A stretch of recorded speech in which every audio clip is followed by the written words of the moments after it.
on this list, and you must eat them all or face the peril of immediate death. And I wouldn't touch them, and I wouldn't die. I'll tell you some of them right now. Oh, God. And because Peter's listening very attentively, and he's got his pen out, he's going to write them down. Makes as much sense as Trump, this. First of all, super spices. So not just superfoods, but super spices containing things like potent antioxidants, and I'm talking about turmeric being one of the most powerful. There you go, Joe. Right, so Indians who've been eating turmeric for 1,000 years all live a lot longer than everyone else. No, they don't. The lifespan of human beings around the planet is basically the same as it was in biblical times, 70 years and 10. Okay. Only we've now added 10 more with dementia. What have you got to say against cauliflower, then? That's our nothing number 2. against it, but it's not going to make any bloody difference to you. You think you might be wrong there, because it's low in carbs and calories and high in fibre, vitamin C, folate and potassium. That is number 2. Watermelon water. Yep. Peter's agreeing with me. You're saying yes? No, I think what's funny is, being Samoan and being raised in Samoa, some of these foods, there's some of these tropical foods, we eat on a daily basis, and then all of a sudden the Western society has picked it up and gone, oh, coconut juice, oh, watermelon juice, so let's add some fizz to it. I think it's quite hilarious. If only we were clever enough, in the islands or in some indigenous cultures to have captured this market, a long time ago, we'd be bloody rich, I tell you. You see, it's exactly what you were saying earlier, Peter, that the exploitation of emotion. This is an industry based on fear. Yep. Okay, and the fear is the oldest and simplest fear of the lot, which is mortality. It is, and so it's saying you'll die or you're less likely to die if you do this. It is a simple exploitative device, and you will see that they always say it may help with digestion, it may improve your liver. As soon as you see that word "may," turn away, run. All right, because there is no scientific evidence whatsoever that pumpkin water does you any better. Any more good than gooseberry water or just water, for God's sake. It's watermelon water. I'll ask you about one more thing. What do you think about tiger nuts, Joe? What do I think about tiger nuts? What I think, well, I loathe. I'm highly suspicious of all of these nutritionists and dietitians who have suddenly come into the world, who have suddenly gained a huge business, and I don't think people have ever ate less well. Well, you might be right, but tiger nuts are not nuts, but small root vegetables that grow in the Mediterranean and Africa. They may have been eaten as far back as the Stone Age, so look out for tiger nuts. They lived forever in the Stone Age, didn't they, eh? No, actually, no, they didn't. I'll run through quickly the rest of them. Everything's sparkling, so if it's got fizzy in it, that's good. What, Coke? Well, it does say everything, but I think we might have to take that one out. Goat meat, omega-3 from algae, purple foods, so anything purple. Adaptogens, probiotic water. No, Joe, let me finish. I'll write you another list. Sunflower protein, Filipino cuisine. So obviously that makes you gullible, I guess. Chewable probiotics for dental care and essential oils. Lovely. So there you go. I think you might have the better of us here, Joe.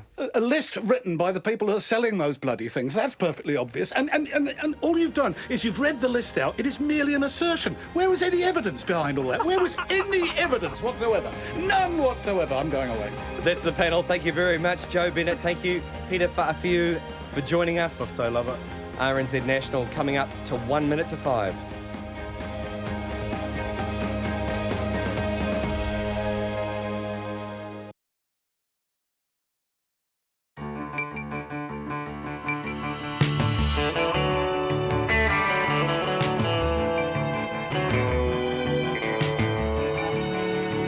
Tonight, the coastal uplift caused by Monday's quake could be as much as 4 metres in some places. As her helicopter refuels, we talk to a GNS scientist surveying it. With the peak tourism season in KAIKOURA in jeopardy, a business pleas for government assistance to be extended to the town's largest employers. We travel 20k up the inland road from KAIKOURA to hear a family's remarkable survival story. A police hunt continues for a man who abducted and sexually assaulted an 11-year-old boy in Auckland. A 4-year-old child has died after a fall at Auckland Daycare Centre, and Olympic gold medalists Hamish Bond, Eric Murray and Mahi Drysdale are taking some very well-earned time off. It's Friday night, it's coming up to 5 o'clock. Thank you for being with us.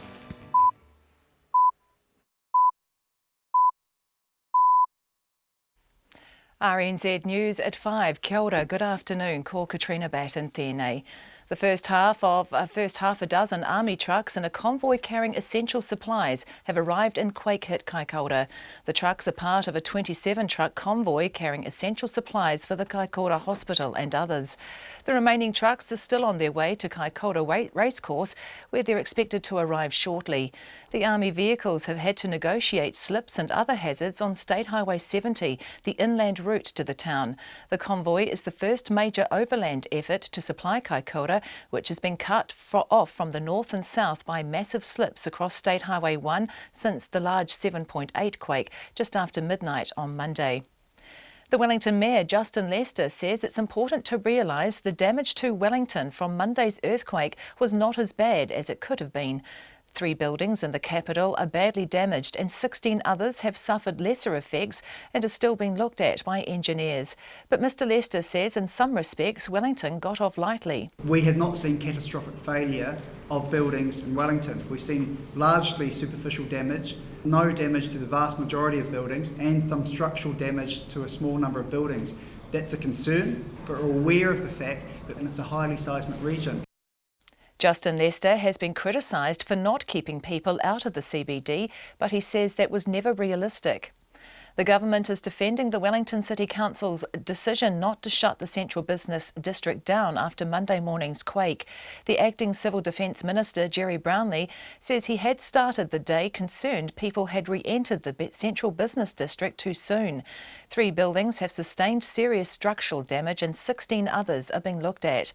Mr Brownlee says he met with the council today and he's confident it's handling the situation appropriately. He says the private sector has not been willing to share information on the state of their buildings to the council or Civil Defence. 3 men have been arrested after property was stolen from a train stuck on State Highway 1 between Clarence and KAIKOURA. The train is trapped between 2 slips brought down by Monday's earthquake. The police say they received a report on Wednesday night that the train had been burgled and have now arrested 3 local men aged between 18 and 26. They've recovered some of the property and are looking for the rest. Family members and friends have gathered outside an Auckland childcare centre where a 4-year-old died in what police say appears to be a tragic playground accident. The police say they were called to the centre just after 2 o'clock this afternoon. Reporter Sarah Robson is there. More than a dozen family members and friends have been comforting each other outside the Angels Childcare Centre in Takapuna. The police say it appears the child died following an accident on playground equipment, but they are still investigating, as is WorkSafe. A hearse arrived about half an hour ago to take the child's body from the scene, and a number of police officers are still there. Parents of other children at the centre have been allowed in to pick their children up. Some members of the public have also placed bunches of flowers in a tree at the entrance to the centre. In Auckland, Sarah Robson, Aho. The government has found new indicators it may consider more accurate than the decile system for identifying disadvantaged children who do badly at school. It's moving to replace deciles by 2020 as part of a wider overhaul of school and early childhood funding. Our education correspondent John Gerritsen reports. School deciles are based on 12 indicators applied to groups of houses. A cabinet paper published today says 42% of the children that school deciles identify as disadvantaged do poorly at school. But a new set of 19 indicators applied to individual children captures a higher percentage of low achievers. The paper says 57% of the children tagged by those indicators were doing badly. The indicators include the proportion of time spent since birth on benefits, whether the child has a notification with Child, Youth and Family, the mother's age at the child's birth and the child's gender. This is John Gerritsen. It's 5:04. To sport, the all-rounder Colin de Grandhomme has taken 6 for 41 in the best haul for a New Zealand bowler on debut as the Black Caps dismiss Pakistan for 133 on the second day of the first test at Hagley Oval in Christchurch. De Grandhomme, who's 30, is the 8th New Zealander to take a 5-wicket haul on debut. A short time ago, New Zealand were 23 for 2 in reply, losing Tom Latham and Kane Williamson in quick succession. Jeet Raval, who's also on debut, and Ross Taylor are at the crease. Rowing champions Mahe Drysdale and Hamish Bond could join forces for New Zealand at the Tokyo Olympics. Drysdale, Bond and Eric Murray are all taking a year off from competition in the wake of their success at Rio. Bond and Murray have been together since 2009 and were unbeaten in the pair, but whether they'll remain together for Tokyo is unknown. Murray has expressed an interest in competing in the men's 8, and two-time Olympic single sculls champion Drysdale says he's determined to compete at Tokyo and has already raised the idea of competing alongside Bond. We've had a couple of discussions. We see each other around and spoken about ideas, and one, it will depend on who's around and what the options are when we all come back together. I think we're all in the same position where we'll just look and see what the options are and what really grabs our fancy as to what we want to try. Mahe Drysdale.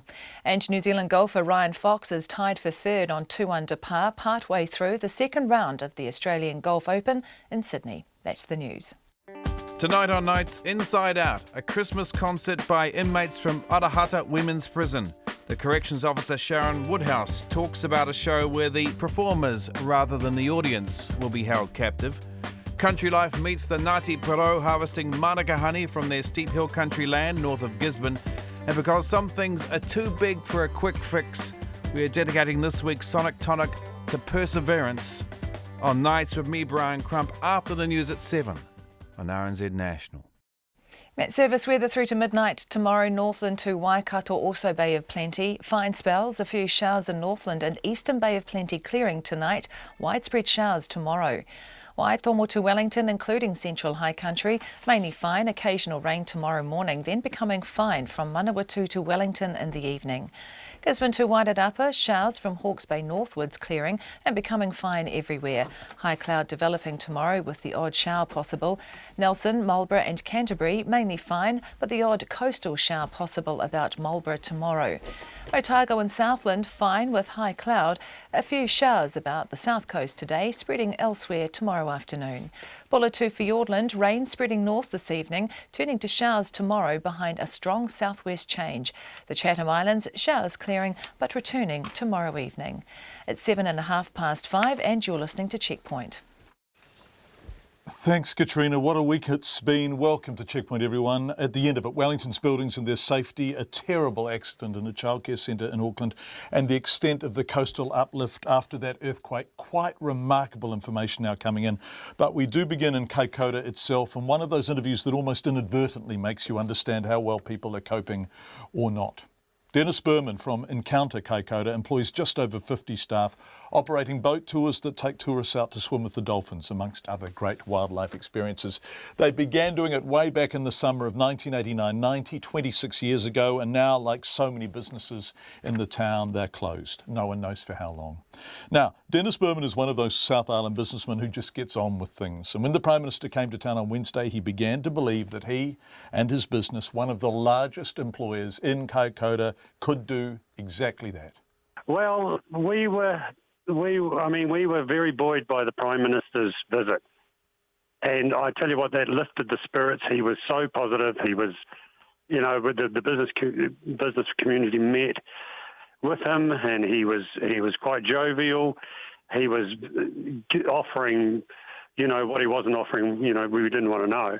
It was so good. And we came away from that feeling, we lifted our spirits, as I said before. However, then the announcement yesterday was just, a bit gut-wrenching, to be honest, because the larger businesses, and there's not that many in KAIKOURA, are excluded from that package. So how many people do you employ, Dennis? We're just into full swing. We were just into full swing, and so we're just over 50 people that we employ. So you're too big for the package? Yeah, and Whale Watch are in, and there's only probably two other operators that are over that threshold, and that's Whale Watch and the sawmill ITM. That's right, and you guys Encounter KAIKOURA, right? So what? Yeah. So you have no revenue. And these are peak months ahead, and we keep saying that, but it's absolutely worth repeating because this is when the tourists come, and you don't get the government's support package. So what does that mean for you if you can't get back on the water with tourists in the sort of numbers you would expect to be seeing at this time of year very shortly? Well, I suppose the very sad reality for us is facing our staff. As I said, we're all staffed up. We've been meeting with them all every morning at 9 o'clock to have an update on everything that's happening, what we're going to do for the day, and things like that. And so we were sort of a bit more positive when the Prime Minister came and gave that announcement. And so that this morning it was quite to the contrary. We sort of having to say to our staff, well, the prospects for work are not looking bright, and we have a very close association with our staff, and it's kind of hard. Sorry. You simply can't afford to pay them. Sorry, I've been good as gold. No, I understand that, because your reputation precedes you. You're a good employer. You're fondly regarded in that town. People speak highly of you, and you want to look after the people who work for you, right? Yeah, that's right. Sorry, John, this is a bit ridiculous. No, it's you know what? It's not ridiculous. I suspect you're also really tired too, right? So you're not. Yeah. I mean, this is what happens after earthquakes, and these are big conversations that have to take place. So Dennis, to help you and the people who work for you and everyone in the community who feels as exhausted and as confused and as up against it as you do at the moment, what do you need?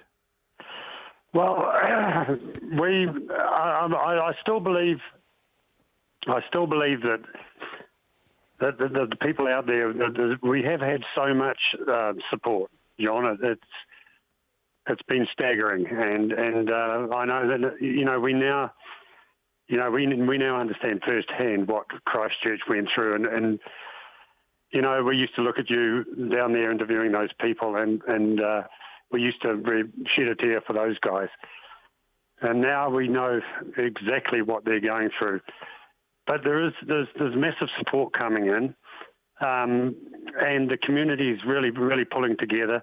We're having to deal with no sewage and all these things, and how do you cope with that?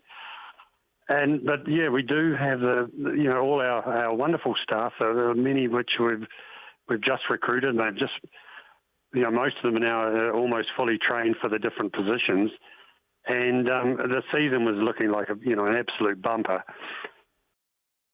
That's Dennis BUURMAN from Encounter KAIKOURA. So we went to the Minister's office, Stephen Joyce, Economic Development Minister, and we said, is there discretion around this package? So the ceiling is for businesses with 20 employers, but there are only a small number of businesses in KAIKOURA with more employees than that. And we got back an email from the Minister's office this afternoon, about 4:30. As we said at the outset, the package is an initial package, and there is some flexibility around it. It's my intention to go to KAIKOURA next week to meet with the larger companies, including Encounter KAIKOURA. That from Stephen Joyce. So we will check in on that meeting and tell you what happens. Later we'll talk to Whale Watch KAIKOURA, who'll tell us how the seabed has lifted so much they basically can't use their own marina except at very high tide.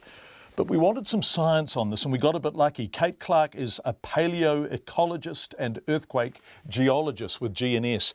GNS Science and others are surveying the coastline as we speak, of course, and we spoke to Kate as their helicopter was refuelling. What they'd just seen in some parts of the coast is a seabed lift almost unprecedented in recorded New Zealand history. First, how much coast are they surveying? About 100 kilometres of coastline has uplifted, but it is variable. So the most we've seen, and we haven't sort of instrumentally measured it, around Whittakers Bay looks around 2 to 3, perhaps even 4 metres.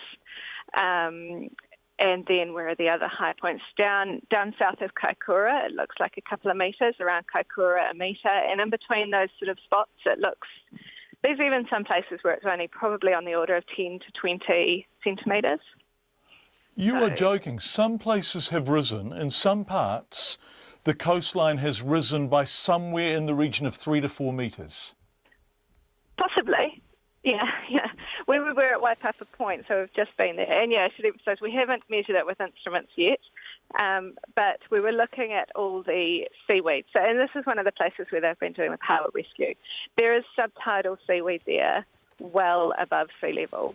And we need to measure it now with our sort of precise GPS equipment. So explain that to me. There is subtidal seaweed there, well above sea level. So there is no way there can be large quantities of seaweed in a consistent kind of way there unless the coast has been lifted, right? Exactly. Yeah. We should never see subtidal seaweed, but it's there. It's dying off already. It's bleaching. It's quite startling, the amount of uplift there, and just the mass die-off of those marine organisms at Waipapa Point. How common is this kind of uplift of the magnitude of 3 to 4 metres? How often have we seen that during populated New Zealand life? Actually, twice. There's two well-known examples. The 1855 Wairarapa earthquake, so that was a magnitude 8.2 on the Wairarapa Fault. That uplifted Cape Turakura by about 6 metres. And that's the one that uplifted sort of Wellington, the Lambton Quay, the motorway by 1 to 2 metres. So we've seen that before in 1855, and we also saw it in Napier in 1931. The magnitude 7.8 there uplifted that whole Napier Airport by about 2 metres, 1 to 2 metres. And so this is the third time, certainly in European, post-European settlement, that there is a record of this kind of uplift. Yes. Yep. It's extraordinary, isn't it? It's amazing. Yep. That was a hell of an earthquake, wasn't it?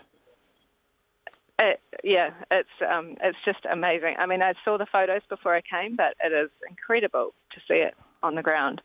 And I'm working with, we've got 2 marine biologists, SHARON, GOLDSTEIN, and Sean Garrity from the University of Canterbury working with us. So they're marine biologists, and they're starting sort of putting in marker pegs now and starting surveying, and just they're blown away as well by the amount of coastal uplift and just how much subtidal stuff has come right up. Yeah. Do you have any idea whatsoever what this will mean to wildlife? Obviously, paua and crayfish are one thing, but what about out in the deep there, the whales and stuff? Can we even begin to guess at the impact of this? Sorry, and I especially can't. I mean, I am a geologist. I don't know. I could get Sharon to come and talk to you. Is she there? She's nearby. She's over by the helicopter, which is still running. I could try and wave her. Okay, wave her over. Here she is. Thank you. I'll hand her over. Okay. Sharon? Hello. Hello, it's John Campbell from Radio New Zealand. How are you? Oh, hi, John. I'm good, thank you. Good. Yeah, sorry, I know you didn't expect to be interviewed, but I asked Kate a question. She said, I can't answer it, but Sharon can. And so, okay, so we're very grateful for all you brainy people being on the coastline there, Kent. So I'm just talking to Kate about this extraordinary uplift in the magnitude of 3 to 4 metres just south of Clarence there, in that part of the coastline. And I was saying, what on earth does this mean for everything that lives in the sea? Do you have any idea what the impact of this might be on the creatures both in the shallows, paua and crayfish, and the celebrated creatures of the deep there, particularly sperm whales? That's a really good question and very complex one, really. And there'll be a massive effort going into really understanding it. What we're seeing is habitat changing quite dramatically. And it's the habitat that really keeps the organisms at different stages of their lives. And what really depends on is how much of the reef has come out of the water, but how much is left in the water for them to still get down into. And it'll be critical to really understand that before those sorts of questions can be answered. Have you ever seen anything like this before, Sharon? Oh, I haven't. No, I've just seen a subtidal reef that I've never dived on before, so I've never even seen the stuff that's there. And now I've just walked on it. So, I mean, that's just... You're joking. To me, so quite crazy. You've just walked on a subtidal reef? That's right, yep.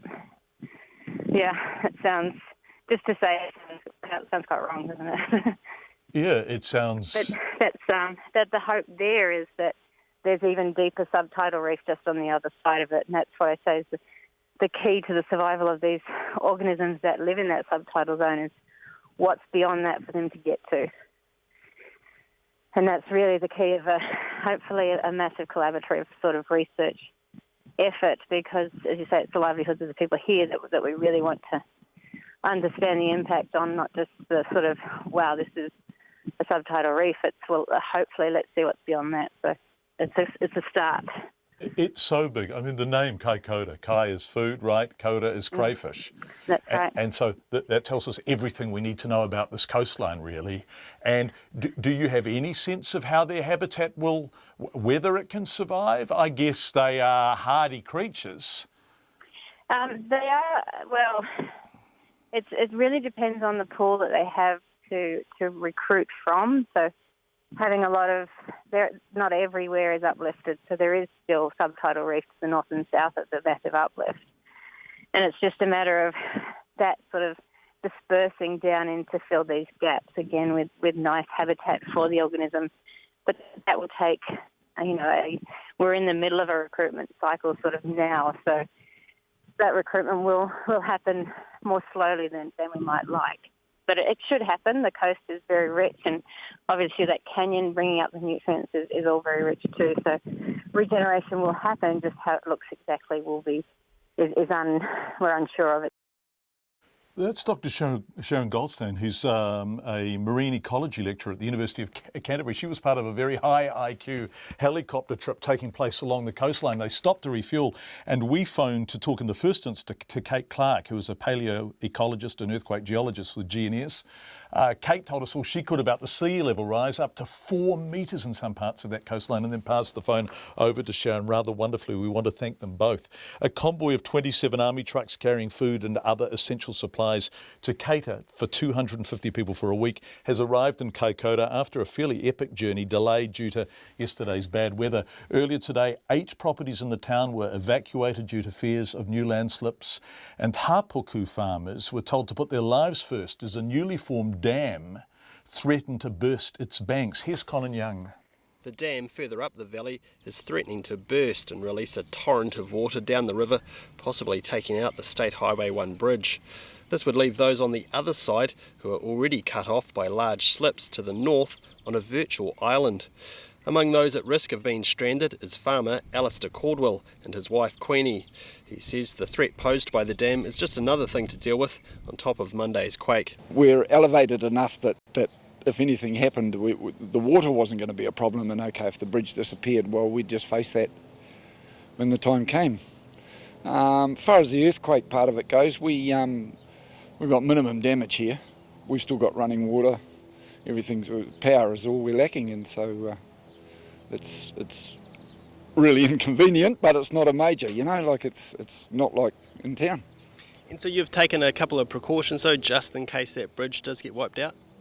Yeah, we're fortunate enough to have 2 cars. We've got another car on the other side of the bridge, and so if we have to be evacuated, however, we've at least got transport on the other side, and that's how we're operating at the moment. Have you loaded up that car with a few essentials? No, it's just sitting there bare. That's actually got not very much fuel in it at all, but that's, at least we've got something there. If you were able to leave, would you? I mean, obviously you've got a few responsibilities here, haven't you? You do kind of need to stick around at this stage. Yes, yeah. I mean, we're sort of pretty intensive time of farming here at the moment, and so sort of got to be on board, and it's just farming at the moment, and so that's how it is. And I just feel responsible. I'm employed by someone, and I just think that I'd like to be here to do my bit. And so for a townie, tell us why this is an important time of year. Well, we have velveting stags, and so we're harvesting velvet. And we're full on. We're right in the sort of in the middle of it, and it's it's a pretty critical time for us to be doing. They can't to get maximum value. You can't leave them for extended periods without harvesting the velvet. So That's why I sort of feel obligated. Well, not obligated. I want to be here. And so, have you had any contact from authorities or anybody sort of keeping you in touch with what's going on up the valley? Not from authorities, but my wife's boss. They're sort of business people, and so they're keeping in touch with the business aspects of things in town, and we're just getting feedback from there. And so, yeah, just a watching brief, really, isn't it? Yeah. Yep. That's where we're at. The time is 5:25. That was Conan Young filing that report. We're just going to leave our earthquake coverage there for the time being. We will go back both to KAIKOURA and Wellington, where we're going to look at the buildings. But let's go to Auckland now. The police are hunting for a man who abducted and sexually assaulted an 11-year-old boy, putting him through a terrifying, that's an understatement, 4-hour ordeal. The boy was snatched after he got off a train at Ranui Station in West Auckland just before 4 o'clock yesterday afternoon. As Laura Tupou reports, schools and parents are warning children to be careful after what occurred. The boy was walking towards Ranui Station Road when a man driving a grey van stopped and asked him directions. The police say the man then grabbed the child, drove him to an unknown location and sexually assaulted him before letting him go back in Ranui. Detective Senior Sergeant Jason McIntosh says the boy's family had been searching for him since 4:30 and reported him missing just before he finally got home at about 8 o'clock in the evening. He's obviously very traumatised around what happened last night, and he's getting support of his family. It's very, very difficult for him at this particular time. Jason McIntosh says the police are tracing known child sex offenders and going over CCTV footage, including from the train station. Other children who got off the train at the same time will also be interviewed. Parents from the local primary school are alarmed at the attack, and they've called for extra police patrols as well as extra vigilance. Leah Toariki's 2 children, including her 8-year-old son, walk through the area each weekday. We've got quite a few children on my street, so they commute and walk to school together, and totally 100% not happy with him or walking to school, like pretty much ever again. Detective Senior Sergeant Jason McIntosh says there will be more officers in the area over the next few days. This is a particularly horrific crime against the child, and that the community, particularly parents, will be alarmed by this. We will have extra patrols in the area in the next few days, and we'd advise parents to talk to their kids about getting home safely. If possible, try not to travel home alone and go in pairs. The Ministry of Education has sent an alert to West Auckland schools today. The Birdwood School Board Chair, Robin Cooper, says Ranui is not dangerous, but there have been incidents in the past. Not often, but we have had warnings from the police and stuff that there's been suspicious people hanging around and stuff like that. We've always said to the kids, walk home in groups, get as many parents to pick up their children as possible. The police say people from as far away as Dunedin have offered gifts, money and help to the family of the 11-year-old victim. For Checkpoint, ko Laura Tupou tēnei. A 4-year-old boy has died at a childcare centre on Auckland's North Shore following an accident on playground equipment. The police were called to Angels Childcare Centre on Anzac Street just after 2 o'clock this afternoon. Our reporter Sarah Robson is at the centre in Takapuna and joins us now. Are you there, Sarah?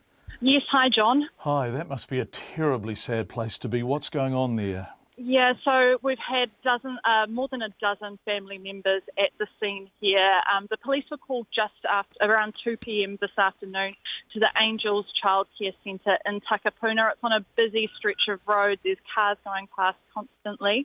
So the police say this has been a tragic accident, and they're in the initial stages of their investigation, and they haven't given us much more detail than that. There have been a few police officers. They seem to have. Most of them have left the scene now. Now, there has been, as I said before, more than a dozen family members here today. They were comforting each other. They were hugging each other. There was one woman who I did see collapse onto the ground in someone's arms. So obviously it has been devastating for these family members. They looked very shocked.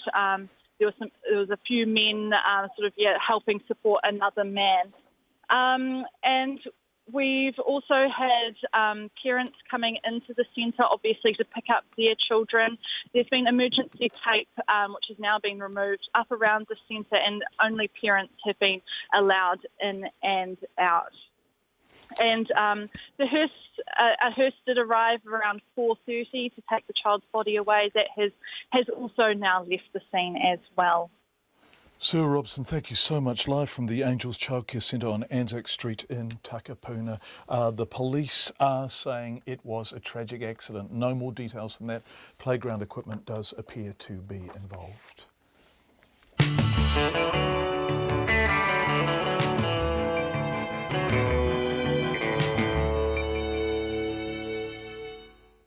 You're with Checkpoint. It's 29.5 to 6. Thank you for being with us. Coming up, Nona has the week's business news, including that good news from Fonterra. Wellington Mayor Justin Lester defends a decision to reopen the capital's central business district despite the continued evacuation of earthquake-prone buildings. This is a big story from the capital and it's coming up.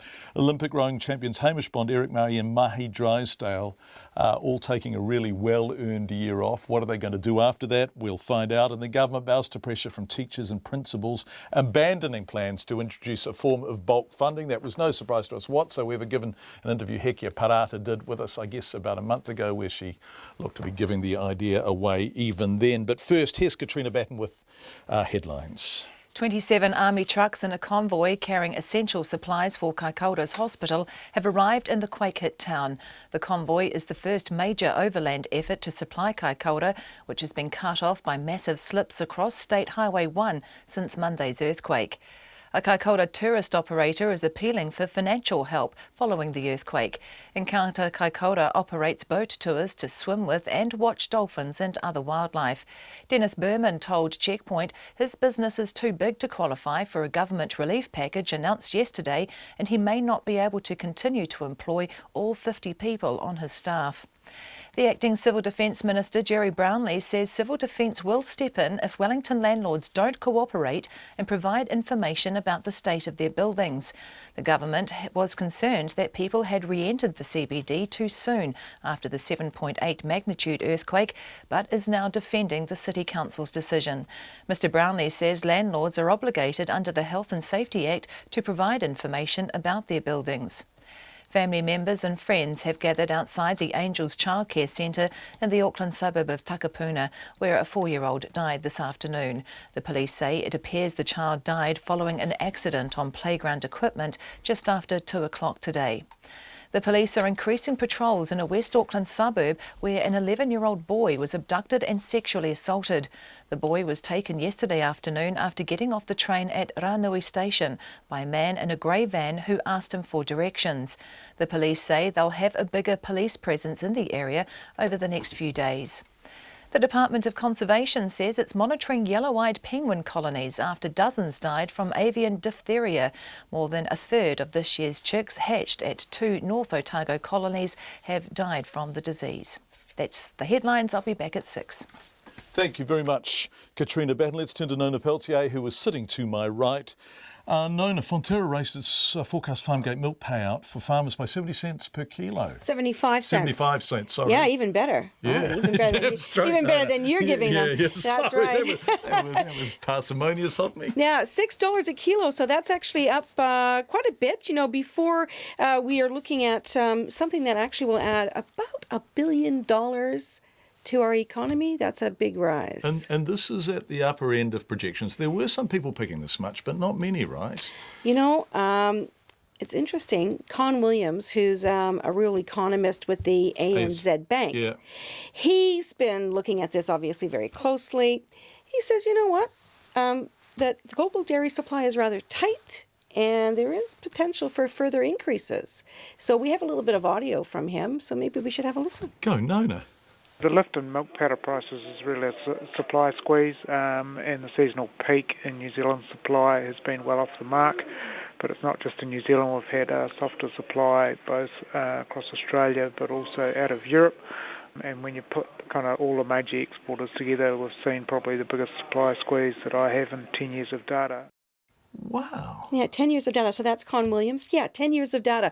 So he's saying, well, you know, I mean, things are pretty tight out there in terms of supply. It's extraordinary because it's not long ago at all that you and I were sitting here discussing oversupply. And I mean, this is a classic commodity scenario, isn't it? But you just forget that milk is like this. Of course, though, things can change, as you know. Supply could increase quite a lot depending on what sort of season. We'll see what happens with that. Meanwhile, though, we could see further increases, and so that's a nice present there for the dairy farmers for Christmas, isn't it? Now, what else do we have? Oh, yes. Ryman Healthcare. Ryman Healthcare. I was at there. It's really, I think this is quite interesting. So, look, just on the share price there, Ryman announced that their first half result rose 41%. That's their net profit. Yeah. Year on year. First half, so 6 months. Yeah, so up 41%. This 6 months. The retirement business is booming business, isn't You'd it? think. And you know what? You know what their chief executive told me, Simon Challies? He said, it was a satisfactory result. In other words, he wasn't really that happy about it. 41% increase satisfactory. Yeah, not really. No, he wasn't thrilled because the underlying profit was only 9% increased over the year earlier, and he's used to double-digit increases. So that wasn't great. And you know why? Well, turns out that the Auckland housing market has put a lot of pressure, as you can imagine, not on just construction materials and skills and people who can do the work, but also resource consents. Yeah. So there's a backlog. There's a bottleneck there at the planning department. So he's a bit, it wasn't what he was really hoping for, but never mind. Yeah. The market liked it. Yep. The market liked it. What did the market do? Well, let me see here. Yeah, so, Ryman's share price rose about 2% to $8.59. That's up 16 cents. Fonterra's share price fell a little bit. You'd expect that because the cost of milk is going to be a little bit higher. But they still finished up at $5.89. That's down by 3 cents. So overall, our market ended up 0.6%. That's a lot of numbers all at once. I'm sorry, folks. That's actually 43 points up to 6,858. The New Zealand dollar is holding steady, which is remarkable, really, at 70.2 US cents, 94.8 Australian, and 56.6 British pence. And considering that the US dollar's index has risen to a 13-year high, my goodness. Yes, all those Donald Trump policies that are coming out, or non-policies, whichever way you want to look at it, are driving up the expectations of inflation and higher interest rates everywhere. Nona Peltier, thanks Nona. Remarkable week it's been, nutty week it's been on business. They seem to be all over the place at the moment, but we really appreciate your expertise. Well, lovely. Thank you very much. Thanks, Nona. Have a lovely weekend. It's 22.5 to 6. Wellington Justin Lester has defended the decision to reopen the capital's CBD despite the continued evacuation of earthquake-prone buildings. This happened very fast. So all parts of the inner city were closed after Monday's earthquake and people were told to stay away, while council engineers did external inspections. But it was business as usual. On Tuesday, subsequent checks over the following 5 days, it's the rest of the week of course, have identified at least 3 buildings with structural damage that would pose a serious risk to the public and a strong aftershock. What's going on here? Adam Bennett has been looking at this for us. The Reading car parking building near Courtney Place and the former Deloitte building on Molesworth Street have both been identified by engineers as being seriously weakened by Monday's quake or the subsequent aftershocks. While the buildings are cordoned off now, until the damage was detected, Wellingtonians were walking, working and living nearby. Peter Smith, the president of the Society of Earthquake Engineering, says it would have been prudent to close off the central city until the extent of the damage was better assessed. It certainly was a very significant earthquake. Yes, maybe we need to be a little bit more cautious after such an earthquake before we start entering and occupying those buildings. Christchurch earthquake survivor Anne Brower says the Wellington City Council should have been more conservative about allowing people back into the CBD. She was crushed and saw fellow passengers die when masonry fell on their bus on Colombo Street in the 2011 earthquake. She says the death toll could have been lower. History could have been very different if Christchurch had taken a more conservative view of excluding people from the vicinity of buildings that we were a little bit unsure about. But Wellington's newly elected mayor, Justin Lester, says he's comfortable with the decision not to exclude the public from the CBD in the immediate aftermath of Monday's quake. I'm personally comfortable that the risk was being managed appropriately based on the best information we have to hand, that we're acting decisively, that we're acting swiftly, and that we have got the best people in place to manage any localised risk. Mr Lester says the decision has been vindicated over the last few days. So we've seen through practice there wasn't an issue, and we assessed that based on the level of damage that took place. It wasn't catastrophic failure. It wasn't significant structural damage, it was largely superficial damage, and currently we have 3 buildings that have suffered significant structural damage, which has been brought to our attention over the course of the 5 days. But in Christchurch, Anne Brower has a message for Justin Lester and council staff. If I could talk to the City Council, I'd say think about how you're going to sleep at night if your overly optimistic predictions turn out to be wrong. A sentiment likely shared by many nervous Wellingtonians. Officials have already announced they will investigate how Wellington's multi-storey buildings stood up to Monday's earthquake, focusing on Statistics House. For Checkpoint, this is Adam Bennett. Let's go to our reporter Eric Frickberg now, who's been looking at the situation in Wellington building by building, what the current situation is, where we stand, what's going on. Eric, it's been a really confusing scenario. What's happened today?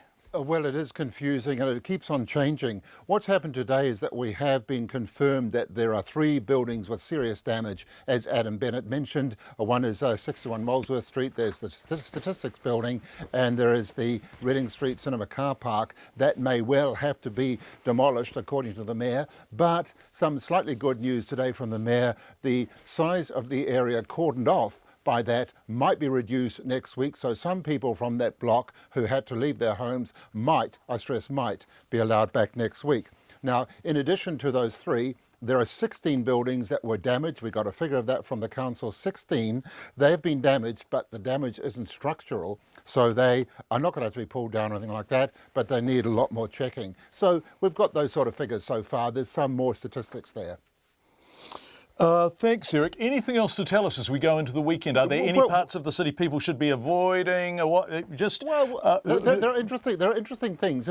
In some ways, it's the niggles, John, that are making people feel most annoyed. For example, staff at Te Ohu Kaimoana, the old Treaty of Waitangi Fisheries Commission, they were told on Monday to leave their building, Wednesday come back in, Thursday go home again. Now, it's this idea that you don't know whether you're coming or going that is annoying people the most.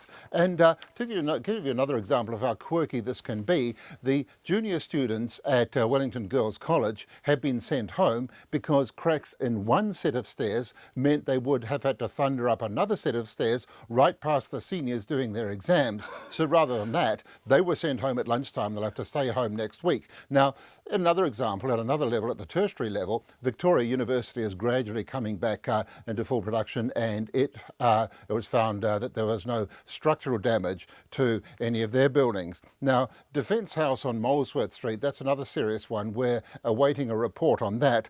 And the BNZ building on the waterfront, now, we're a little bit optimistic that the damage there might not have been too bad. There are signs, unconfirmed, it might have been a little worse than we think. And of course, the BNZ building on the waterfront also was greatly affected by the 2013 quake. So we'll be watching this one closely. Eric Frickberg, thank you for that wrap. Difficult making sense of a confusing situation that keeps changing, but we appreciate it. It does change. It's very hard to pin down exactly what's happening because, as the Mayor said, it's a dynamic situation. Well, that's an understatement. Yeah, thanks, Eric. Nicely put. Lots of people from outside of Wellington too suggesting that there may be too much in the way of emergency civil service concentrated in Wellington, given that Wellington is likely to, at some stage, need assistance from precisely the people who may be cut off from delivering it. And some people, as a Wellingtonian, I have to say this is blasphemy, suggesting the capital should be moved elsewhere. No. Anyway, we're going to look at this after 6 o'clock and hear from some of the people who are suggesting, do we need to have a plan B for if Wellington is cut off at some stage? That's coming up after 6. Let's go to Havelock North now, where a business owner says rumours his mushroom farm was the source of a mass water contamination, cost him not only his revenue, a lot of money too. Hawke's Bay Regional Council announced today it's prosecuting Hastings District Council for breaching its resource consents by taking water from Brookvale number 1 and 2 bores. We all remember this story. The prosecution stems from an investigation into how the town's water supply became contaminated, resulting in more than 5,000 people falling ill. Extraordinary. Now, Michael Whittaker of Tamata Mushrooms says he was made a scapegoat during the Campylobacter outbreak. Lots of speculation that his mushroom farm was the source of it. I spoke to him a short time ago about what that meant for his business. There was significant damage, in terms of straight revenue and sales, but also, long-term reputational damage, because we were vilified through some parts of the media up and down New Zealand, and it was all based on rumour and innuendo. And I guess the difficult part around at that time is we didn't know if it was us or not. There was no proof either way in terms of where that source was coming from. So, we were cooperating as much as we could with the investigation, but meanwhile we were being vilified as being the source, unsubstantiated at the time. So it did a huge amount of damage to the business and the morale of the staff, and quite significant, really. So it cost you revenue. Sales dropped in that period. Absolutely. Instantly. Tamata's brand was associated with making 5,000 people incredibly sick. And there's a lot of people that took that away as fact because it was reported by some mainstream media. And yet fairly early on we were told that it was a ruminant, right? And there are no ruminants used in any way on your mushroom farm, and yet the vilification continued after that period? Well, this was the Wednesday when it really blew up into the mainstream media, and Friday of that same week, the initial DNA results came back, and that, as you quite rightly said, it pointed to ruminant. But there was certainly no retraction from the media in terms of that result, and at that point in time, it likely pointed away from Tamata. There's been a cloud, really, I think, still holds over us a little. What would that have cost you, do you think, roughly? In terms of revenue, hundreds of thousands of dollars. And you'd done nothing wrong? That's what it's looking like at the moment. We couldn't see how we were the source of the contamination, and certainly the science has proved that up until this point. Michael Whittaker from Tamata Mushrooms, hundreds of thousands of dollars out of pocket as a result solely of speculation that they were the cause of the outbreak. It now looks entirely like they weren't. In fact, it looked like that within days of the outbreak. The government has bowed to pressure from teachers and principals and abandoned plans to introduce a form of bulk funding that would let schools trade teachers for cash. But it's still pushing ahead with replacing the decile funding system, increasing the amount of money going to private schools and stopping schools from spending their property funding on other things. Here's our education correspondent, John Gerritsen. The government's aiming for a whole new funding system for schools and early childhood centres by 2020. But a form of bulk funding known as the global budget won't be part of it. The Education Minister, Hekia Parata, says she's disappointed but respects the views of those who opposed it. I'm somewhat puzzled by it, though, because I hear all the time from schools that, they have different challenges based on the fact that they've got different kids at their schools. And the global budget mechanism was intended to give them as much flexibility as possible as to what they did about the particular challenges in their schools. The Post-Primary Teachers Association and the Educational Institute unions were the strongest critics, and now they're claiming a big win. They say changing the funding system is a once-in-a-lifetime opportunity, and they're positive about one of the biggest proposals, swapping school deciles for risk indicators that will target money more accurately to disadvantaged students. But the president of the PPTA, Angela Roberts, says better identification needs to be accompanied by better funding. It isn't just about identifying them, but resourcing them adequately. So the pushback isn't a 2% pushback like it is at the moment. It's more like 10 or 15% in the jurisdictions where it's working. And there are still aspects of the funding changes that worry the unions. Angela Roberts says funding schools on a per-child basis and reviewing the base funding that ensures small schools are viable could leave some worse off. For rural schools, for small schools, that is going to be incredibly difficult. It really threatens their viability. That's something that we can be really proud of in this country, is that our rural students are going to get a solid education at their local school, a broad education in senior secondary, and all of those things come under threat. Another sensitive area is a plan to ring-fence schools' property funding. The president of the Educational Institute, Louise Green, says there's a good reason some schools use that money for other things. The only reason principals do that is because there's not enough money to actually meet the real needs of kids in their schools and centres. For myself as a principal, if it meant the difference between actually meeting the needs of kids who are right here, they're living, they're breathing, and painting the hall and putting that off for 6 months or a year, kids come through all the time. Louise Green says ring-fencing property funding will highlight underfunding and put more pressure on parents to pay for more. For Checkpoint, called John Gerritsen Tēnei. It's 10 to 6 now. A palliative care doctor has told a parliamentary inquiry she doesn't want to become an executioner, her word, if medically assisted suicide is legalised. Anna McLennan's comments were backed by other palliative care doctors and nurses who also gave evidence to the inquiry in Wellington today. Here's our political reporter, Demelza Leslie. Parliament's Health Committee is making its way through 1,800 personal submissions on whether legislation is needed to allow medically assisted dying for terminal illness and unbearable suffering. Dr McLennan, who has worked in palliative care for 25 years, told the inquiry physician-assisted dying is fundamentally inconsistent with a doctor's professional duty to care for the sick and vulnerable. She says they're trained to nurture human life, not to terminate it. Some vulnerable and delirious patients are already afraid that carers are out to harm or kill them. That's going to get a bit worse if we can. I oppose in the strongest terms the notion that doctors should be legally appointed executioners of the patients they are employed and trained to protect. Dr McLennan says one person's proud fight to survive for longer can be another person's misery. I actually regard dying as a very special time of life for the individual, their whānau and community. It doesn't have to be a medical event, it can be a social and community process. But too often we don't allow the space, time and respect to find out what, who and where is important to that individual. Another palliative care doctor, Sinead Donnelly, also told MPs doctors should not kill their patients. She worries that people will use the burden of those dying as an excuse for euthanasia. The problem doesn't reside with the older people who are requesting euthanasia. The real problem is that people in our midst feel they are a burden and feel or know we will not care enough. The easy answer for us is to bury the problem. An enrolled nurse for acute patients, Steve Brennan, says it would have an immense negative impact on society. I've worked with people who are suicidal a lot, and I've also had, some pretty tragic experiences. We have to be careful about how we define freedom, because we can destroy our freedom in the name of freedom, but we don't actually know that we're doing that. The Select Committee continues to hear submissions. It will then make a recommendation to Parliament about whether to change the law. From Parliament for Checkpoint, Demelza Leslie.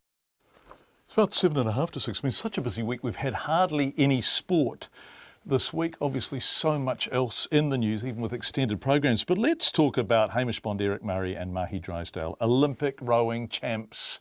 Remarkable Olympic rowing champs, and they're all taking a year off in the wake of their success in Rio. The year off from competition is all part of a long-term goal for all three to compete at the Tokyo Olympics in 2020, by which time Mahi Drysdale will be 41, still a young man. Sports editor Stephen Hewson reports. Here come the winners, and it will be gold for New Zealand, for Eric Murray and Hamish Bond.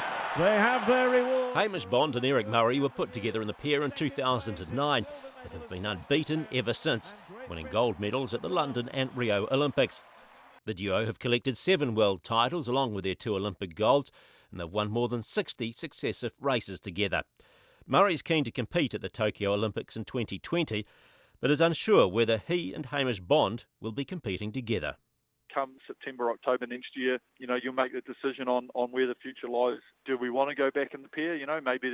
Maybe the Sinkovich brothers might be phenomenal. We're like, shit, maybe we don't want to go racing because we don't want to lose. But that's the thing, that's what we've got to look at. And is it feasible to look at other challenges, like maybe our men's 8 goes away this year and wins, and then you'll be like, man, I want to be part of that. Eric Murray's been encouraging Hamish Bond to compete in another sport that he's passionate about in his year off, cycling.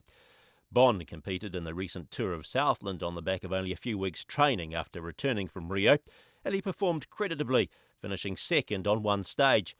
Murray's urging him to think big, even the Tour de France. I'm like, mate, someone might, give you a ring and go, do you want to come on our tour team? We're going to do Tour Down Under and this and that. And I'm like, go for it, shit, why not? Because he's a phenomenal athlete. I don't think it's going to happen because obviously, those Tour de France riders are a different kettle of fish altogether. But Hamish is quite driven to be a winner, and I don't know if he'd just want to be, part of a team. I think he'd want to go out there to win things. Mahi Drysdale took a similar year-long sabbatical after winning gold at the London Olympics in 2012. In that year off, he competed in the coast-to-coast multisport event, Ironman triathlons, and climbed Mount Kilimanjaro in Tanzania. But with his wife expecting their second child in January, Drysdale won't be undertaking such a program in 2017. He is, however, committed to competing at the Tokyo Olympics, but it may not be in the single scull, and he could even end up combining with Hamish Bond in the pair or the double scull, should Eric Murray move into the 8. We've had a couple of discussions, we see each other around and spoken about ideas, and one, it will depend on, who's around and what the options are. When we all we'll probably all come back together. I think we're all in the same position where we'll just look and see what the options are and what really, grabs our fancy as to what we want to try. All up, 7 rowers who competed in Rio are taking next year off. The Olympic silver medal winning women's pair of Rebecca Scown and Genevieve Berent will part ways, with Berent taking the year off. Others taking a break include the women's double of Zoe Stevenson and Eve McFarlane and George Bridgewater. Despite the losses, Rowing New Zealand Chief Executive Simon Peterson is confident they'll remain competitive internationally. The same thing happened after Beijing. There was a lot of doom and gloom. The Evers-Swindell twins were retiring and George Bridgewater was retiring, and the headlines were, where's the next medals coming from? And the following year, in 2009, we had our best ever world champs at that time. So, there's great depth to the rowing program, and we're encouraged that this will give other crews an opportunity. The likes of Mahi Drysdale, Hamish Bond and Eric Murray won't simply be able to rejoin the squad next September, though. They'll have to go through trials to earn their spot and prove that they haven't been surpassed by others in their absence. For Checkpoint, Stephen Hewson. It's 3.5 minutes to 6, and it's been a big, long and pretty sad week in some respects. So because we all need a bit of light relief after the news of the week, a golden pheasant at a safari park in China has become an internet sensation. That's not a high bar, we have to say, given some of the things that have become internet sensations, but nonetheless, after visitors noticed his remarkable resemblance to US President-elect Donald Trump, the bar just got lower, really. Anyway, here's Mana Ravi. We all have a doppelganger somewhere. Donald Trump may have found his look-alike in Little Red, a Chinese golden pheasant at the safari park in Zhejiang province. A photo of the native bird went viral after a journalist saw the similarity and posted it online. The zoo staff sure see the resemblance. We found that not only their hairstyles are alike, their eye expressions are pretty similar. The golden pheasant's eye expression is quite vigilant if you're approaching it. Little Red has lots of fellow Trump lookalikes, but he's the crowd favorite here and drawing plenty of visitors. Indeed, I found there are so many similarities between them. Especially the pheasant's crest is so similar to Trump's hairstyle, which is glittering. The hairstyle may be glittering, but Trump's anti-China rhetoric during the campaign was anything but. Although Little Red may be living proof that the two sides are not so far apart after all. That report from Reuters, the bird looked a little bit like Donald Trump. Only a little bit. A very nice bird. Lots of feedback coming in tonight about Dennis BUURMAN and Encounter KAIKOURA. Thank you. Lots and lots of people just wishing him well, really, via Twitter and all forms of social media and Facebook. And we really appreciate your feedback. You can text 2101, email checkpoint@radionz.co.nz. And we love hearing from you. Norbert says, make it possible for bicycles to travel along Highway 1 might be easier to achieve. Traversing along the shore to avoid the slips, that would bring some tourists through KAIKOURA until the road is open. And this person, Paul, says, hey, wake up. This will just be a political device to get to double the public appreciation of eventual government assistance. The Ninth Law and some ministers know how well to play the public for maximum political benefit. They've made an art or science of it. They will help the bigger industries a bit later and get a double dose of credit. It will be calculated for maximum effort. They are masters at this sort of manipulation, says Paul. Thank you for all your feedback. We should say Minister Stephen Joyce is going to KAIKOURA and will meet with the bigger businesses. There aren't many in the town with larger than 20 staff later during the week, during next week, and we will go with them, of course.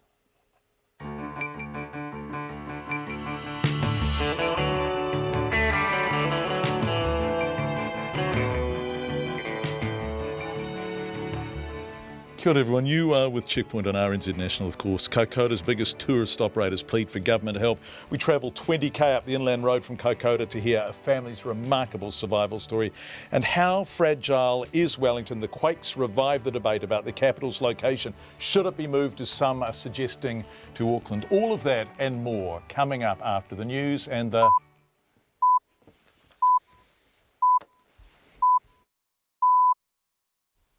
RNZ News at 6. Ngā mihi nui, good evening. Ko Katrina Batten tēnei. A convoy of 27 army trucks carrying essential supplies for KAIKOURA Hospital arrived in the town a short time ago. The trucks made their way to the settlement, which has been isolated since Monday's 7.8 magnitude earthquake over the treacherous inland highway. Conan Young is in KAIKOURA. The army vehicles were an impressive sight rolling into town. They represent the first major overland effort to supply KAIKOURA, which is cut off from the north and south by massive slips across State Highway 1. The four-wheel drive truck set off from Culverden at 7 this morning, taking 9 hours to complete the trip. They're now unloading food and other essential supplies at KAIKOURA's racecourse to be taken to the town's hospital. In KAIKOURA, ko Conan Young tēnei. A KAIKOURA tourist operator is appealing for financial help from the government following this week's devastating earthquake. Encounter KAIKOURA operates boat tours for swimming with and watching dolphins and other wildlife. Dennis BUURMAN has told Checkpoint his business is too big to qualify for the relief package announced yesterday by the government. The sad reality for us is facing our staff. We're all staffed up. We've been meeting with them every morning to have an update on what we're going to do for the day. And so we are having to say to our staff the prospects for work are not looking bright, and it's kind of hard. Dennis BUURMAN, the owner of Encounter KAIKOURA. The acting Civil Defence Minister hopes those responsible for looting a train trapped after Monday's large earthquake feel the full weight of the law. 3 men have been arrested after property was stolen from the train, which is stuck between 2 slips on State Highway 1 between Clarence and KAIKOURA.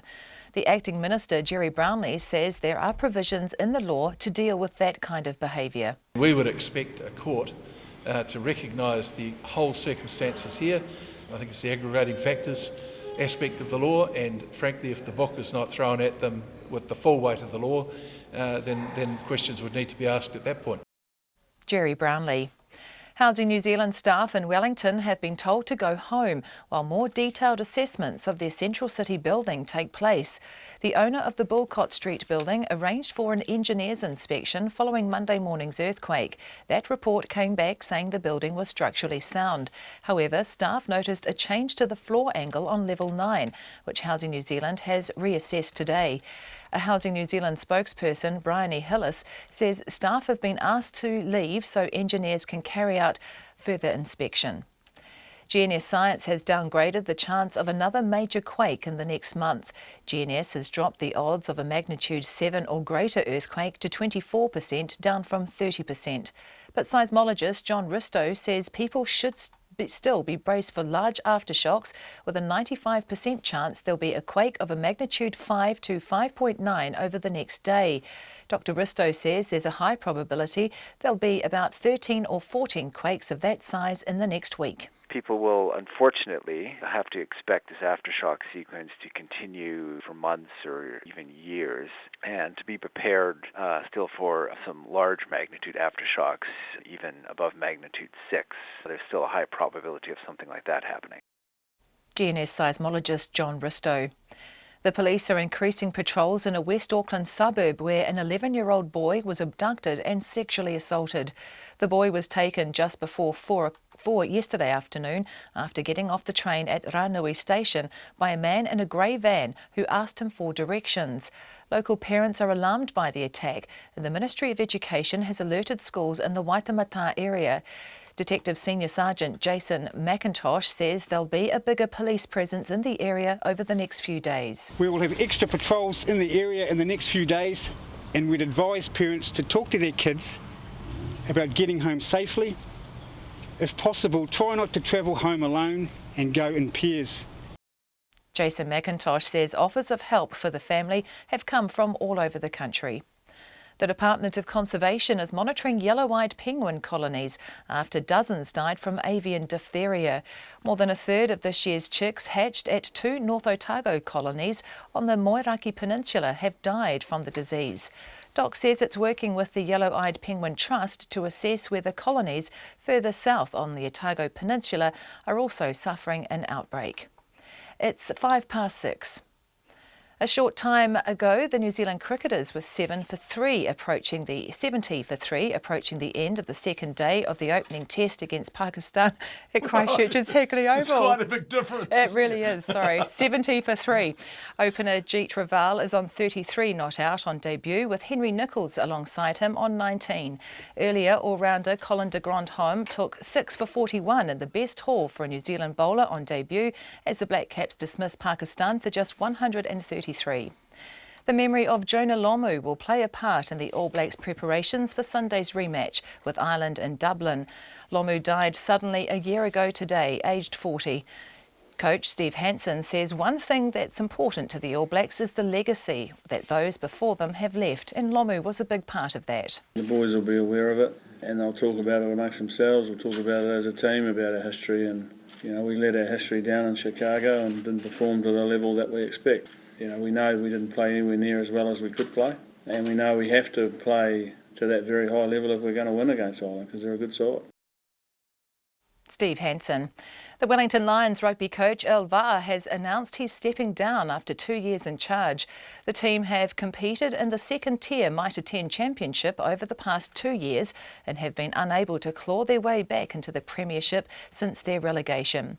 And the New Zealand golfer Ryan Fox is tied for third on 6 under par through 11 holes of the second round at the Australian Golf Open in Sydney. That's the news. Tomorrow morning, all going according to plan, we'll talk about palm oil, the creativity potentially unleashed in us by the internet, macular degeneration, what it is, advances in the treatment of it, and the law surrounding the implementation of Brexit. Join me, Kim Hill, tomorrow morning from 8 on RNZ National. Met Service weather through to midnight tomorrow. Northland to Waikato, also Bay of Plenty. Fine spells, a few showers in Northland and Eastern Bay of Plenty clearing tonight. Widespread showers tomorrow. Waitomo to Wellington, including the Central High Country, mainly fine. Occasional rain tomorrow morning, then becoming fine from Manawatu to Wellington in the evening. Gisborne to Wairarapa, showers from Hawke's Bay northwards clearing and becoming fine everywhere. High cloud developing tomorrow with the odd shower possible.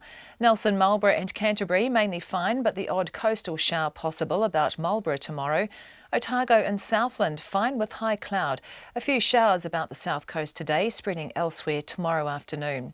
Bulla to Fiordland, rain spreading north this evening, turning to showers tomorrow behind a strong southwest change. And the Chatham Islands, showers clearing but returning tomorrow evening. It's 6:08 and you're listening to Checkpoint. Thanks, Katrina Batten. Have a lovely weekend. You too. Thank you. Earlier this evening we heard from paleoecologist and earthquake geologist Kate Clark, who had just returned from a helicopter flyover at low tide off the KAIKOURA coast. Lots of people saying how fascinating this interview was. Kate told us she was shocked at the levels the seabed had lifted in some places. Around Waipapa Bay looks around 2 to 3, perhaps even 4 metres. And then where are the other high points? Down south of KAIKOURA, it looks like a couple of metres, around KAIKOURA a metre. And in between those sort of spots, there's even some places where it's only probably on the order of 10 to 20 centimetres. Yes, you did hear correctly. It's lifted 4 metres in some places. Waipapa Bay, which is north of KAIKOURA, just before the Clarence River mouth.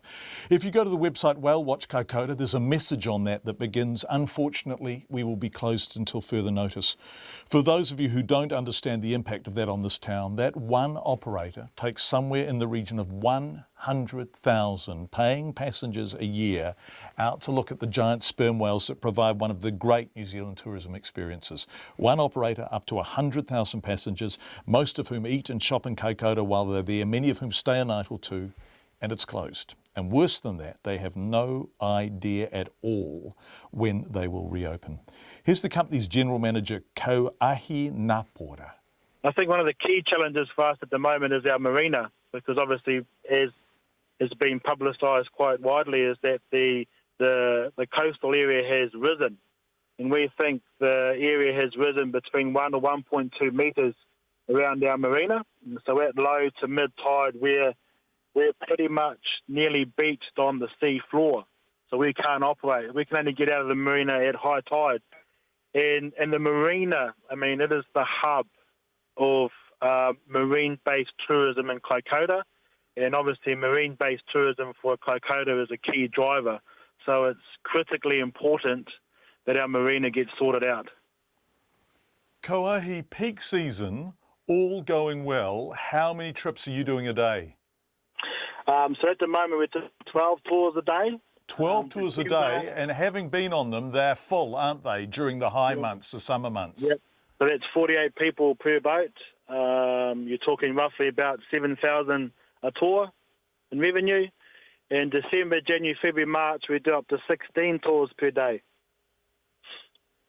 And so what would be the impact? I mean, this is a ridiculous question. If you can only go out at high tide, then that is such a serious hit to you that it's really dramatic, isn't it?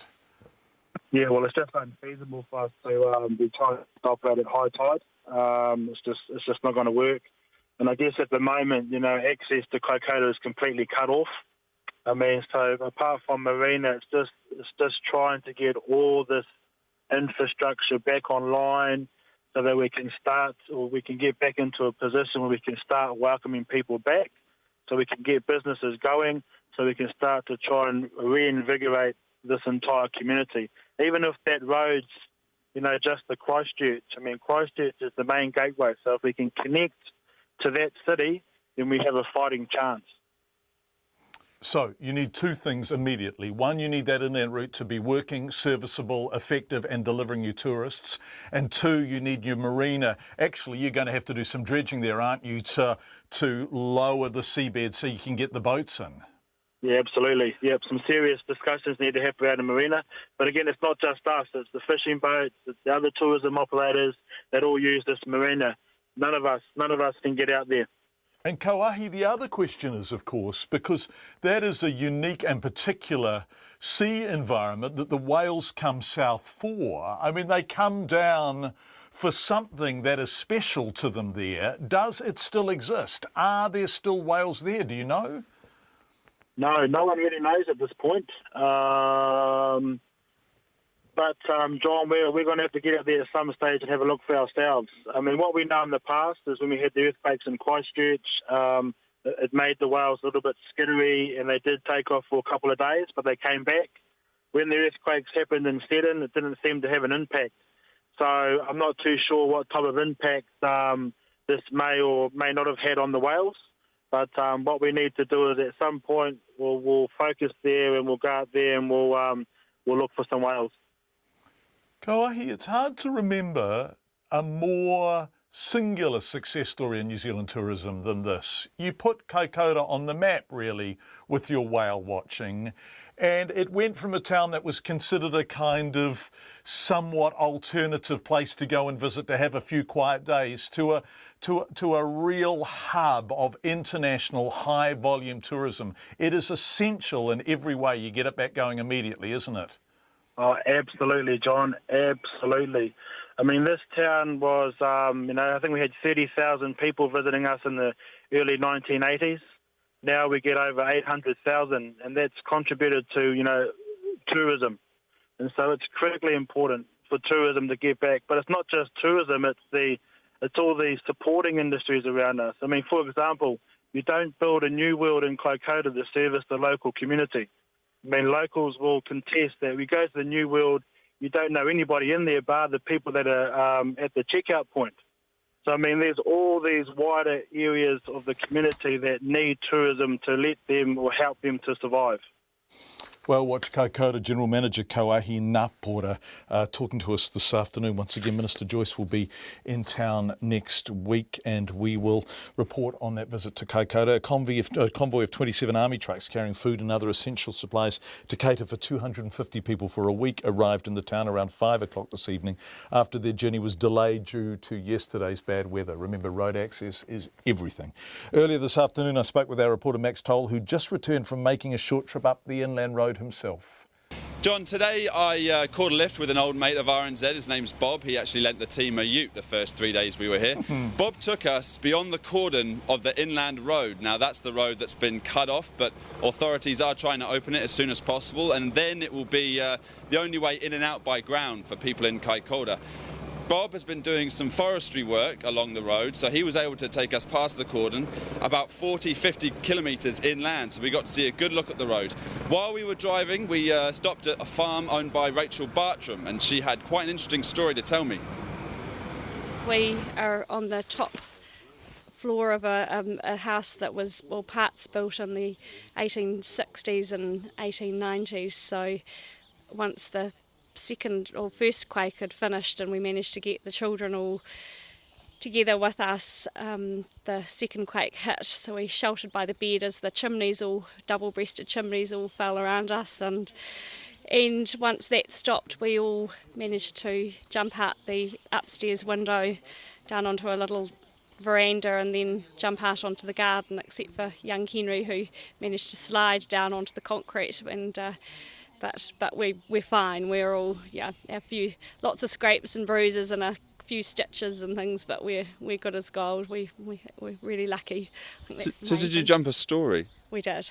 And that's how you got. I see you've got an injury on your hands. Oh no. We just. I guess we'd always worried about fire a wee bit, and we've got one escape heading out, but we knew that the window at the front of the house was also another option of getting out if we could, so we'd always practiced what we'd do, well, not actually jumping out the window, but talked about what we'd do with the children if anything like that happened. So they were amazing. They did exactly what they needed to do, stayed really calm, but the force was horrific. We just, we couldn't stand, couldn't hear, the noise was insane. But. And you're currently living without... do you have power? No power. No water? No water at present. We're trying to get... We've got spring-fed water here, so we're trying, also for stock, not just for us, to get up a creek where the source of the water is. I think there's silt blocking the line, but at present, just because of the weather conditions, it's just there's too many slips, it's too dangerous to get up there, so we'll try again when things settle down a wee bit. And you're about 18k inland. How many times you made the trip into KAIKOURA? On the second day after the quake, we went into KAIKOURA, went up to the medical centre, got Henry's leg stitched that he had cut and my hand fixed up, and my 88-year-old mum was downstairs when the quake hit, and so we managed to get her on a chopper out to back into Woodend, which was fantastic. So we did all of that. We also run a farm stay here, so we were full with guests from the Netherlands, so we looked after them, and they left us on the third day after the quake. On that big boat? They actually had a plane chartered with Travel Essence. They were very lucky. They were going to go on the boat though, but they found out because we had no way of knowing really what was going on communication wise until we got into KAIKOURA. Then so we managed to let family know and that we were all okay, and that was the main thing, I think. Yeah. Max, that is such an incredible story. The people from the Netherlands staying, the kind of resilience, the optimism, the determination to overcome the original evacuation in the earthquake. And I'm super impressed with people watching it. You shot that on your phone, Max. Magnificent work. What was that road like, getting in and out of there? Yeah, look, we did get 50 k's along it, but we were in a big ute. I wouldn't recommend it for anything smaller than that. The first 20 k's are sort of like your typical country track. It's a bit bumpy, a bit lumpy, but Once you get towards the mountains, that's when it gets really tricky. There are slips, quite a few small slips, but a few big slips as well that you can see had come down across the whole road. They've been swept to one side, so you've got one lane open. But if you just look at that rock face hanging over, it looks pretty ominous. We got as far as the Conway River, which there's a long bridge that goes over it, and just looking at it, it's sort of bow-shaped. It dips right down and back up. I wasn't too confident about going over it. I sort of clenched my cheeks as we drove over it, but we were assured it was safe. We talked to some construction workers on the other side, and they said we couldn't go any further. They didn't want to be interviewed. I think that's a word from head office, but they did say the road is passable. But look, coming back, I don't think passable is good enough. Max Toll talking to us from KAIKOURA earlier this afternoon. Lots of feedback coming in. We're really enjoying your feedback tonight. Dear John, I've been in Woodend during the evacuation of tourists and witnessed the extraordinary helpfulness of this community, Woodend. Everyone went miles out of their way to be kind. Would you thank Woodend for being such champs for me, please? Gratefully, Zabina, done. And thank you, Woodend. Hi, John, Dennis BUURMAN. What a legend. Damn, I've never had a boss tear up for my future. If you missed that interview with the man who's been running Encounter KAIKOURA, Swim with the Dolphin stuff since about 1989-90, talking about his real concerns for his ability to pay his staff. It's online and it's very moving. Interesting, daughter age 4 goes quiet and focuses on eating tea if I keep Checkpoint on. Good girl. Keeps asking where the voices are from. We ask that too, Mike. Please tell her from us. Use the whale watch boats to get tourists into KAIKOURA, pick up tourists near Blenheim, accommodate for 2 nights in KAIKOURA, do the whale watch trip, then boat out south to closest accessible road. This is an opportunity waiting to be snatched up, says somebody who got lots of initiative, says Mark. And finally, we had a bird before 6 o'clock that looked like Donald Trump because we just needed some light relief. And Paul points out the bird is much nicer than Donald Trump. It's not racist. It won't be to build a wall to keep other breeds of birds out. It will maintain old alliances, and it doesn't lie, says Paul, with a low opinion of Donald Trump. Wellington is fragile and puts the future of the nation at risk, according somewhat unsurprisingly to the Ambassador of Auckland. The past week has seen Wellington affected by quakes, evacuations and flooding, which for a time cut off road access in and out of the city. Now, Sir Bob Harvey has been campaigning for 20 years to move the country's capital to Auckland. Bah, humbug, Sir Bob. So if nothing else, he's consistent. He told our producer, Bridget Burke, that Wellington is a great place, but it's the wrong place. I think this nation really risks the future if it continues to invest in Wellington as a capital. This is not new for me. I've been talking about this for 20 years. Wellington is a fragile town, and that's what it is. It's a small, and it's an important place in New Zealand, of course it is, but it's vulnerable and it's fragile. And I think government should seriously consider relocating the capital of New Zealand to Auckland, which, given a few volcanoes, but I reckon they're pretty safe for a while, would make a very safe investment for the future in the 21st century. It's a great place, but it's in the wrong place. And remember, of course, that Auckland was the capital. And I'd like to see in the next few years some serious considerations on maybe returning the capital of New Zealand to Auckland. You are biased in Auckland's favour. What can it offer as a capital city? Safety. Safety of government. The problem with Wellington is it's vulnerable to the forces of nature. And I think it's now proving to be a very dangerous capital. It's as simple as that. I think Wellington has proved itself to be fragile and vulnerable to the forces of nature. So, Bob, who else thinks it's a good idea? Does anybody agree with you? I don't know. I'm talking on the John Campbell show. Run that up the flagpole and see who salutes it. In a time of tragedy, with the earth moving in this country as it is, it's not called the Shaky Isles for nothing. I think a hell of a lot of people might think this is not a bad idea. Do I care if they don't think it? No, I don't particularly, but I think the future might prove me very right. Bob Harvey stirring. We've gone to Wellington for a response to this. We should point out the Auckland volcanic field has 53 volcanoes. Run that up your flagpole, Bob Harvey. Having said that, our reporter Alex Ashton asked Aucklanders whether their city should replace Wellington as the capital. I think Remain in Wellington, that's where it's always been. I think it should stay in Wellington. Why is that? I just think it's part of our history and a really important part of our country, and I think it would, be really upsetting, I think, for a lot of people if it moved up here. I want to know whether you think the capital city should remain as Wellington or should it be moved? Oh, I quite like Wellington. Yeah, you're thinking about the earthquake? Yeah, we're just looking at the idea that's been floated by a couple of people that because it's been shown in the last week to be at risk and with flooding and quakes and things, would Auckland perhaps be a better capital city? Oh, if there was an earthquake in Auckland, you'd probably want Wellington, wouldn't you? I don't want it here at Auckland. Why is that? There's enough traffic already. I mean, Auckland is pretty vulnerable. If something happens, the buildings and stuff in Auckland actually are really vulnerable in how they're constructed, so it might just be as much of a risk. It might just be from a different life force rather than an earthquake. It could be tsunamis or it could be something else. Given the events of the last week with the quakes and the floods, it's quite prone. Auckland. Auckland, why is that? I thought about this before already. I think that it's unstable. I mean, the ring of fire is always going to be there, and you don't know, new fault lines are coming up. So, yeah. Oh, I reckon it should remain in Wellington. Why is that? What's the heart and soul of Wellington? Imagine the issues that will cause in Auckland if we shift the capital to Auckland, people will shift out of Wellington and they'll come here, and we've already got a problem with housing, so that'll just increase the housing problem. Of course it should. And why is that? Well, it's the traditional seat of government, so that's where everything's based. It should remain in Wellington.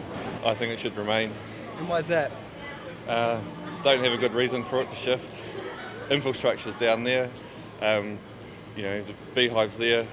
It does a good job, stood up in the earthquake, so proven track record. Because it's quite close to the South Island as well. It's just something to do with the commuting.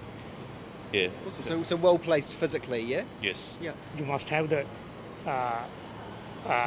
this political center in the more towards the center of the whole island, so that it is more representative. Well, it's a bit to ponder, isn't it? But maybe Palmerston North would be a good place. And why is that? It's in the middle of the North Island, isn't it, more or less?